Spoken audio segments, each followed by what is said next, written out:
하나님 아버지, 우리들의 마음을 주님께 집중합니다. 말씀하여 주옵소서. 예수님 이름으로 기도드립니다. 아멘. 지난주에 저희들은 성령님에 대해서 3가지를 배웠습니다. 성령님이 오시면 죄에 대하여 우리를 깨우치고 책망한다는 것입니다. 의에 대하여 성령님은 오셔서 우리에게 말씀해 주신다는 것입니다. 3번째로 심판에 대해서 성령님께서 책망하시고 말씀하신다는 것입니다. 이것을 조금 더 쉽게 설명을 하면 대부분의 많은 사람들은 성령이 임하기 전에는 자기가 죄인이라고 고백하지 않고 인정하지 않으려고 합니다. 그래, 우리가 조금 죄를 짓긴 짓지만 그렇게 꼭 나만 죄 짓는 거냐? 모든 사람이 다 죄 짓는 거고, 이렇게 죄를 인정하지 않으려고 합니다. 근데 성령이 임하시면 그렇게 강팍했던 내 마음이 무너지면서 자기 허물과 실수와 죄를 인정하게 됩니다. 이게 성령의 역사입니다. 2번째, 성령이 임하면 우리들이 가지고 있었던, 우리들이 주장하는 선행이나 의나 자기 합리화를 포기하게 됩니다. 내가 가지고 있는 선행과 내가 가지고 있는 의는 위선이고 거짓이라는 사실을 처음에는 인정하지 못하다가 이제 하나씩 인정하게 됩니다. 그것이 성령의 역사입니다. 3번째로, 성령이 임하면 이 세상에 종말이 있다는 사실을 인정하게 됩니다. 성령이 임하지 않으면요, 하나님 안 믿으면 세상에 종말이 있다는 거 안 믿습니다. 그리고 내 인생도 죽는다는 걸 인정하지 않으려고 합니다. 성령이 임하면 종말도 인정하고 심판도 인정을 하게 됩니다. 이게 성령의 역사입니다. 이런 영적 깨달음은 한꺼번에 다 알아지지 않습니다. 믿음의 수준만큼 알아지는 것입니다. 12절 말씀을 읽음으로 말씀을 시작하겠습니다. 12절 시작. 내가 아직도 너희에게 이를 것이 많으나 지금은 너희가 감당치 못하리라. 어린아이가 가지고 있는 지식과 정보와 경험을 중심으로 모든 사물을 판단하죠. 그래서 아무리 크고 좋은 것이 있다 할지라도 어린아이는 그것을 깨달을 능력도 이해력도 없지요. 어린아이만큼 아는 거예요. 근데 이 어린아이가 이제 학교를 가고 세상을 경험하고 이제 성숙해질수록 그의 판단력과 그의 통찰력과 그의 이해력은 커지게 되는 것이죠. 여러분, 처음부터 우리가 하나님 다 알 수 없어요. 처음부터 우리가 믿음의 세계에 아무리 들어간다고 해서 다 갑자기 알아지는 게 아니에요. 그래서 예수님께서 말씀하셨어요. 내가 너한테 할 말은 굉장히 많은데 알아듣는 능력이 없구나. 너희들이 감당을 못하는구나 라고 말씀을 하신 것이죠. 예수님께서 말씀하시고자 하는 것은 성령님에 대해서 말씀을 많이 하고 싶은데, 영적 그 진리들을 가르쳐드리고 싶은데 예수님의 제자들도 이것을 알아듣는 능력이 없었다는 거예요. 그래서 예수님께서 그분이 내가 떠나가는 것이 유익인데 그러면 내가 떠나가야만 성령님이 오시고 성령님이 떠나가는 것은 너희들에게 축복이다. 내가 떠나가는 것, 내가 죽는 것에 대해서 그렇게 슬퍼하지 말라. 이것은 축복이다. 내가 떠나가면 성령님이 오신다. 성령님이 오시면 죄에 대해서 성령께서 책망을 하시고 깨닫게 해줄 것이다. 그래서 내 영안을 열려주고 내 마음을 열어주셔서 그 영적인 비밀을 알게 해줄 것이다. 죄에 대하여 성령님이 가르쳐 주십니다. 여러분의 양심과 여러분의 이성으로는 여러분의 죄를 깨닫지도 인정하지도 않습니다. 자꾸 우리는 변명하려고 합니다. 자기가 죄에 있다는 것을 동의하지 않으려고 합니다. 근데 성령이 임하면 그것이 이미 동의를 합니다. 인정을 합니다. 나중에 눈물 펑펑 쏟으면서 하나님 미안합니다. 정말 나는 구원받는 그런 죄인이군요 라고 고백을 합니다. 역사에 성령이 임하면 내가 가지고 있는 의가 선이고 내가 행한 선행이 다 포장된 거라는 사실을 처음에는 인정하지 않다가 성령이 임하면 인정하게 되는 것입니다. 또 심판과 종말에 대해서도 성령이 임하면 오시는 것입니다. 그런데 예수님은 말씀하십니다. 이것만 가지고도 다 부족하다는 거예요. 더 많은 것을 얘기를 하고 싶은데 지금은 너희들이 감당하지 못할 것이다. 13절 읽어주십시오. 13절 시작. 그러나 진리의 성령이 오시면 그가 너희를 모든 진리 가운데로 인도하시리니 그가 자의로 말하지 않고 오직 듣는 것을 말하시며 장래 일을 너희에게 알리시리라. 오늘 말씀은 좀 더 깊은, 좀 더 큰 성령의 역사에 대해서 세 가지를 더 오늘 말씀하고 계십니다. 그것은 무엇입니까? 성령님은 진리의 성령이라는 것입니다. 우리들이 보통 성령님을 바람 같은 성령님이라고 말하고요. 불 같은 성령님이라고 말하고 비둘기 같은 성령님이라고 말을 합니다. 그런데 오늘 말씀에서는 그 성령님의 본질을 하나 꿰뚫어 주셨는데 진리의 성령님이시다라는 것입니다. 진리의 성령님이란 그러면 어떤 말입니까? 그것은 영원히 변하지 않는 하나님의 말씀인, 하나님의 진리인 이 말씀으로 만들어진 말씀인 성령이란 뜻입니다. 진리의 성령이라는 것은. 대부분의 많은 사람들이 성령님에 대해서 오해를 하고 있습니다. 그건 뭐냐면 성령님이란 어떤 새로운 계시요, 하나님의 음성이요, 하나님의 어떤 지시라고 생각을 합니다. 어떤 영적인 경험이라고 생각합니다. 그래서 성령을 받고 바람처럼 불처럼 비둘기처럼 어떤 현상, 어떤 체험이 성령이라고 생각합니다. 근데 우리들이 성령이라고 오해하는 것 중에 하나가 성령님의 인격이라는 부분을 그래서 오해를 합니다. 가장 중요한 것은 성령님은 어떤 그런 체험적인 요소보다는 인격적인 요소가 훨씬 중요한데 그 부분에 대해서는 우리가 깊이 생각을 못하기 때문에 성령 받은 사람들은 능력은 있으나 인격적으로 문제가 많아요. 능력은 많이 행해요. 그러나 성령님이 인격이라는 사실을 우리가 덜 강조하기 때문에 그 인격적인 성령에 대해서는 우리가 굉장히 좀 무식하고 둔하다는 것이죠. 더 중요한 것은 이 성령님은 진리라고 하는 것이죠. 진리의 성령이에요. 여기서 진리라고 하는 것은 변하지 않는 절대 가치예요. 여러분 이 세상에서 변하지 않는 절대 가치는 뭐예요? 하나님의 말씀 하나밖에 없어요.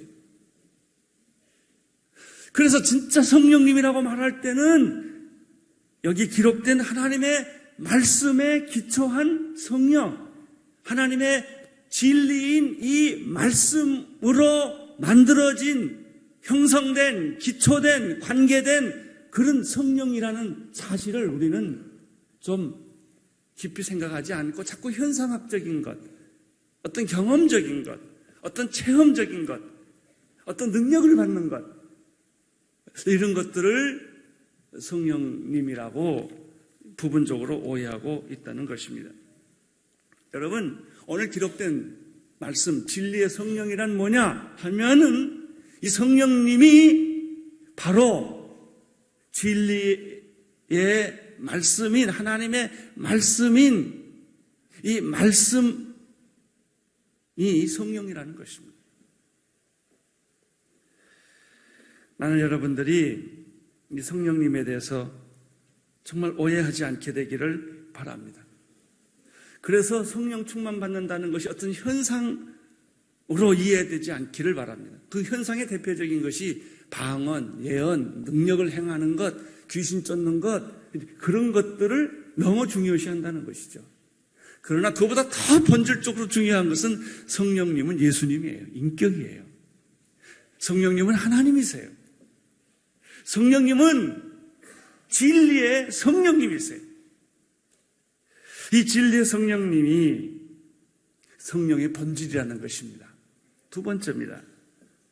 오늘 여기서 우리에게 보여주시는 말씀. 그러면 진리의 성령님이 오실 텐데, 성령님이 오신다는 말은 감정의 성령님이 오신다거나 환상과 어떤 현상의 성령님이 오신다는 게 아니고 진리의 성령, 하나님의 말씀에 기초한 인격이 우리 안에 들어온다는 그런 얘기입니다. 나는 그런 성령님이 여러분에게 충만하기를 바랍니다. 성령님이 임하면 여러분의 인격이 변하기를 바라고, 성령님이 임할 때 진리가 여러분의 충만하게 되기를 축원하는 것입니다. 이게 성령님이세요. 그 진리의 성령님이 오시면, 그 진리의 성령님은 정관사가 붙어. 이게 바로 그 말씀이신 성령님이세요. 그 진리의 성령님이 오시면 세 가지 역할을 한다는 것입니다. 죄에 대하여, 의에 대하여, 심판에 대해 성령님께서 책망하시고 깨우친다는 말씀과 더불어 오늘 말씀은 진리의 성령님이 우리에게 오시면 세 가지 사실이 깨닫게 된다는 사실입니다. 나는 이 세 가지 사실을 통해서 여러분이 성령님에 대한 지식과 성령님에 대한 이해와 성령님에 대한 깨달음이 더 많아지기를 축원합니다. 자, 첫째, 그것은 무엇입니까? 13절의 말씀을 다시 보겠습니다. 시작. 그러하나 진리의 성령이 오시면 그가 너희를 모든 진리 가운데로 인도하시리니 그가 자의로 말하지 않고 오직 듣는 것을 말하시며 장래의 일을 너희에게 알리시리라. 세 가지가 있어요, 이 13절 안에. 첫째, 진리의 성령이 오시면, 말씀이신 성령이 오시면 우리를 모든 진리 가운데로 그 진리의 성령이 인도해 준다는 거예요. 두 번째, 그 진리의 성령이 오실 때 이 진리의 성령님이 우리에게 말씀하시는 것은 자의로, 자기 스스로 말하는 것이 아니라 성령님께서는 본인이, 그분이 들으신 것을 우리에게 말씀해 주신다는 거예요. 세 번째, 이 성령님이 오시면, 진리의 성령님이 오시면 과거나 현재만 말하지 않고 앞으로 일어날 장래의 일에 대해서도 성령님께서 가르쳐 주신다는 말씀입니다. 자, 첫 번째 말씀을 좀 생각해 보겠습니다. 진리의 성령이 오시면 우리를 모든 진리 가운데로 인도해 주신다는 말은 무엇입니까? 여러분, 우리가 세상을 살아갈 때 무엇이 옳고 그른가는 이 가치 기준이 있습니다. 이 가치 기준은 시대에 따라서, 사상에 따라서, 문화의 배경에 따라서 그 가치 기준과 원리가 변하기도 하고 달라지기도 합니다. 만약 이렇게 계속 변한다면 변하지 않는 영원한 기준은 무엇이겠습니까? 진리의 성령이 오시면 우리를 영원히 변하지 않는 기준으로 우리를 인도한다는 거예요. 우리는 개인의 편차, 개인의 사고방식, 체질, 개인의 취향에 따라서 다 생각하는 게 달라요. 어떤 사물을 볼 때 이 사람은 좋다고 말하고 저 사람은 나쁘다고 말하고 다 달라요. 그렇게 다 다른다면 무엇이 진리겠습니까? 진리라고 하는 것은 시대를 초월해서, 진리라고 하는 것은 상황을 초월해서 항상 옳은 것이 진리예요.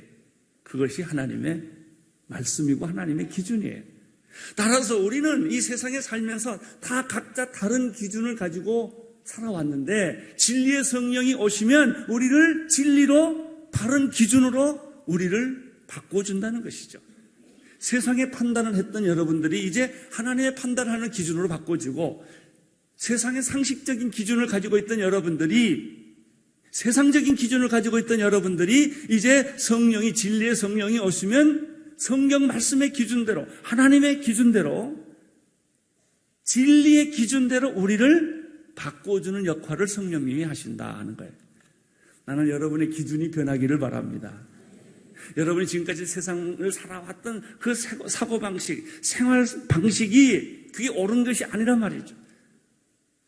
그런데 그 옛날에 살아왔던 내 고집대로, 내 스타일대로 살아왔던 것을 항상 사람들은 옳다고 생각하고 있는 거예요. 그게 무너지기를 싫어하고요, 바꾸기를 싫어하고요, 그것을 항상 주려고 하는 것이죠. 그러니까 불행해지고, 그러니까 갈등이 생기는 거예요. 내 기준을 바꿔라, 내 기준을. 세상 기준에서 하나님의 기준으로 바꾸어라. 이게 성령께서 하시는 일이다. 당신이 기준을 바꿀 때 당신은 변하는 것이다. 진리의 성령이 오시면 당신을 모든 진리로 잘못된 것을 바꾸어서, 구부러진 것을 바꾸어서, 부족한 것을 바꾸어서, 고장난 것을 다 바꾸어서 하나님께서 완전한 진리 가운데로 우리의 삶을 인도해 주시는 분이 성령님이시다. 할렐루야. 이분이 성령님이세요. 성령님을 이렇게 이해하셔야 돼요. 두 번째, 성령님이 임하시면 어떤 일이 생기느냐 하면은 예수님이 높아지십니다. 성령님의 특징은 성령 받은 사람은 예수님을 높이고 예수님에게 초점을 모으고 예수님에게 모든 집중한다는 것이 관심을. 이게 성령의 역사예요. 예수를 처음 믿을 때 부딪히는 두 가지 갈등이 있어요. 예수님에 대해서. 첫째는 예수님이 어떻게 인간이면서 동시에 하나님의 아들인가라고 하는 그 질문이 잘 안 풀려요. 아니, 인간이면 인간이고 하나님은 하나님이지 어떻게 인간이면서 하나님이냐. 이게 우리 인간의 경험으로는 이해가 안 되는 거예요. 또 하나, 어떻게 하나님이 예수님이고 예수님이 성령님이냐. 이 삼일체가 이론으로는 이해가 되는데 이 마음으로는 이해가 안 되는 거예요. 이게 말로는 이해되는데, 그런데 성령이 임하면 그게 이해가 됩니다. 예수님이 하나님이시고 인간이시다라는 말이 이해가 됩니다. 두 번째, 예수님이 하나님이시고 예수님이 성령님이라는 말씀이 성령이 오셔야 이해가 됩니다. 인간의 합리적인 이성의 시스템, 체계를 가지고서는 이 말이 이해가 되지 않지만 성령이 오셔서 하는 일은 첫째, 우리를 잘못된 가치관과 기준과 판단에서부터 진리 가운데로 옮겨주는 역할을 성령께서 하시는 것이고, 두 번째는 우리로 하여금 예수 그리스도가 하나님의 아들이시고 예수 그리스도가 삼위일체 하나님이라는 사실을 성령이 임할 때 가르쳐 준다는 거예요. 그 13절 그 중반절에 있는 표현을 한번 같이 읽겠습니다. 그가 자의로 말하지 않고 듣는 것을 말하는 자라는 말씀이 있습니다. 성령님은 철저하게 예수님을 보여줍니다. 예수님을 가르쳐주고 예수님을 전해주고 예수님이 하신 말을 그대로 전해주시는 분이 성령님이라는 것입니다. 나는 오늘 여러분들이 성령을 받으셔서 예수님에 대해서 눈뜨기를 축원합니다. 예수님 보통 인간이라고 하는 건 누구든지 아는 거예요. 인간 예수는 누구든지 아는 거예요. 하나님의 아들 예수를 모르는 거예요. 그 성령이 임해야 아는 것입니다. 예수님이 십자가에 못 박혀 죽었다는 사실은 누구든지 아는 거예요. 부활했다는 것은 성령 받아야만 알아요. 이 성령의 역사입니다. 세 번째입니다. 성령이 임하면 과거나 현재만 말씀하시는 것이 아니라 성령이 임하면 장래 일을 알려준다는 거죠. 성령 받은 사람의 특징이 미래를 압니다. 미래를 알기 때문에 미래에 대해서 불안한 마음이 없어져요. 이게 특징입니다. 성령이 오시면 예언적 의미가 있습니다. 그래서 진리의 성령이 임하시면 예수님을 알게 되죠. 진리의 성령님이 오시면 우리를 진리 가운데로 인도하시죠. 기준을 바꿔주시는 것이죠. 성령님 임하면 미래가 보입니다. 여러분의 미래가 보입니다. 그래서 미래에 대해서 굉장히 긍정적인 마음을 갖게 합니다. 이것을 가리켜 비전이라고 말합니다. 이것을 가리켜 환상이라고 말합니다. 비전과 꿈이 있는 사람에게는 항상 미래가 있어요. 병들어도 슬퍼하지 않아요. 실패해도 슬퍼하지 않아요. 망해도 슬퍼하지 않아요. 미래가 보이니까. 할렐루야. 이게 성령님의 역사예요.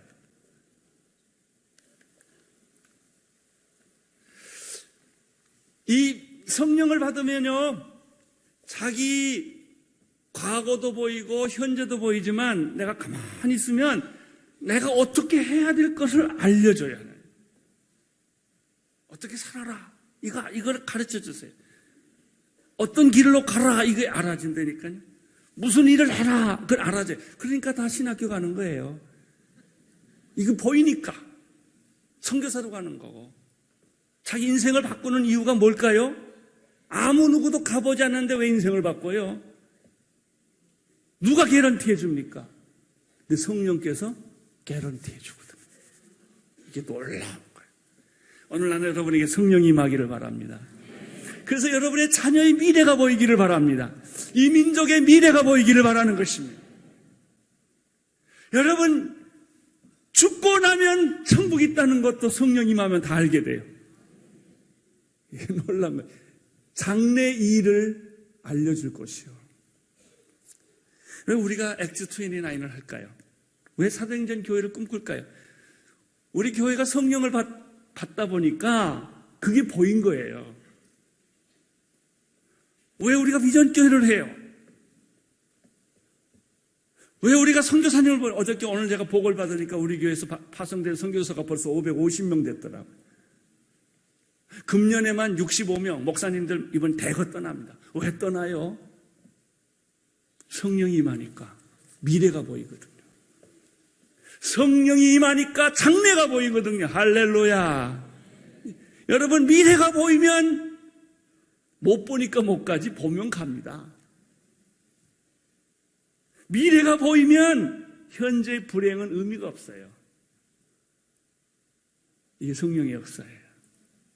성령이 임하면, 성령님이 임하시면 우리의 잘못된 기준을 다 바꾸어서 온전한 진리 가운데로 우리를 인도해 주시고, 성령이 임하면 예수님이 드러나서 잘 보이고, 성령님이 임하면 미래가 보인다, 이런 얘기예요.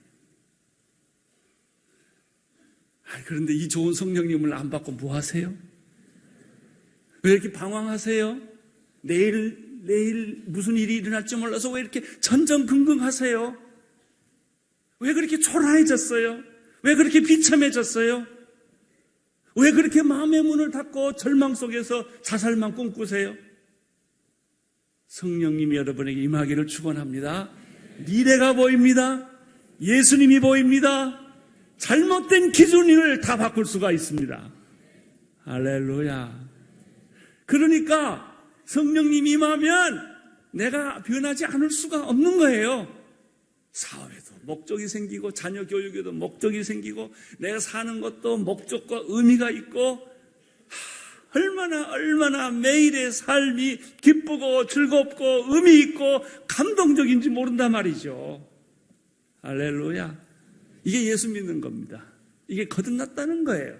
성령이 임하면 죄에 대하여, 의에 대하여, 심판에 대해서 말씀하실 것이고, 성령님이 임하시면 우리의 잘못된 기준을 진리로 우리를 바꿔주실 것이고, 성령님이 임하면 보이지 않던 예수님이 보이게 되는 것이고, 성령님이 임하면 보이지 않던 미래가 보이기 시작을 한다.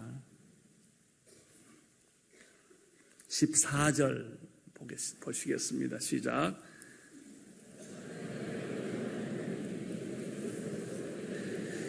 이런 성령의 역사는 14절에 한 가지 목표를 갖습니다. 그것은 성령님이 내 영광을 나타내시리라. 할렐루야. 성령님이 하시는 일이 예수님의 뭘 나타내요? 영광을 나타내요. 이 성령 받으면 예수님이 확실하게 보입니다. 그 외에 카메라 같은 거 보면 초점이 안 맞으면 이렇게 안개 낀 것 같이 희미하잖아요. 게다가 초점을 쫙 맞추면 아주 선명하게 드러나는 것처럼 안개 같은 내 인생이 선명해진단 말이에요. 여러분, 예수님에 대한 영광이 선명해져요.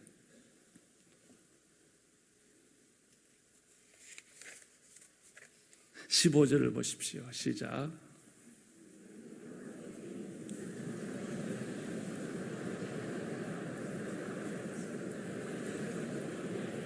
예수님은 말씀하셨습니다. 하나님의 모든 것은 다 내 것이다. 성령님은 어떤 분이신가? 예수님의 모든 것을 다 소유한 분이시다. 할렐루야. 신앙의 깊이란 성령님에 대한 깊이입니다. 나는 여러분들이 더 깊이 예수님을 만나기를 축원합니다. 그리고 더 깊이 성령님을 체험할 수 있게 되기를 축원합니다. 그래서 미래가 보이게 하십시오. 예수님이 보이게 하십시오. 진리가 보이게 하십시오. 기도하겠습니다. 하나님 아버지, 이 아침에 우리 모두가 진리에 거하게 하시고 예수님 안에 거하게 하시고 주님이 주시는 축복과 그 비전 안에 거하게 하여 주옵소서. 예수님 이름으로 기도드립니다.